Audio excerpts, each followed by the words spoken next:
Saudara-saudari, adik-adik, Bapak, Ibu, para sahabat Tuhan Yesus di Paroki Santo Yosef Medari dan di Stasi Santo Thomas Sayegan, juga para sahabat Tuhan Yesus dimanapun Anda berada, berkah dalam salam semangat, sehat selalu, tetap berbahagia dan senantiasa tekun berbuat baik, mewartakan karya kebaikan Tuhan. Kembali marilah kita belajar ilmu sejati pada hari Rabu tanggal 25 Januari tahun 2023.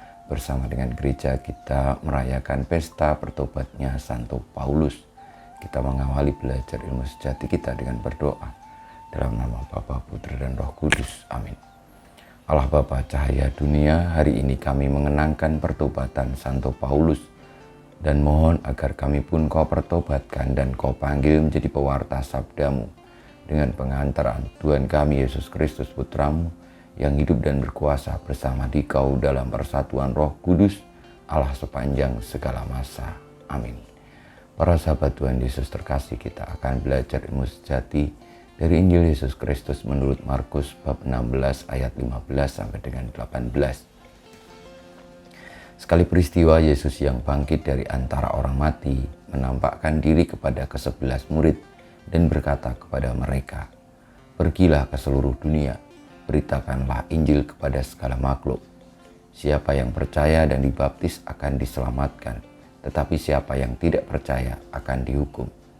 Tanda-tanda ini akan menyertai orang-orang yang percaya. Mereka akan mengusir setan-setan demi namaku. Mereka akan berbicara dalam bahasa-bahasa yang baru bagi mereka. Mereka akan memegang ular, dan sekalipun minum racun maut, mereka tidak akan mendapat celaka. Mereka akan meletakkan tangannya atas orang sakit dan orang itu akan sembuh." Demikianlah sabda Tuhan, terpujilah Kristus. Para sahabat Tuhan Yesus yang terkasih, pada pesta bertobatnya Rasul Santo Paulus, kita semua diajak untuk mengenangkan, juga memahami, sekaligus menghayati panggilan kita sebagai orang-orang yang percaya kepada Tuhan Yesus, Sang Keselamatan sejati, di mana dalam bacaan Injil telah disampaikan oleh Tuhan Yesus bahwa orang-orang yang percaya kepadanya diutusnya untuk mewartakan karya keselamatan Tuhan. Dan orang-orang yang percaya serta diutus untuk mewartakan Injil Tuhan, kabar sukacita, memiliki tanda-tanda yang menyertai, yakni mereka akan mengusir setan demi nama Tuhan Yesus, bisa berbicara dalam banyak bahasa, memegang ular dan minum racun maut tetapi tidak akan mendapat celaka, juga akan menjadi penyembuh orang-orang sakit. Itu semua menjadi tanda-tanda bahwa orang yang mewartakan karya keselamatan Tuhan senantiasa diberikan kuasa untuk membawa kebaikan kepada siapapun.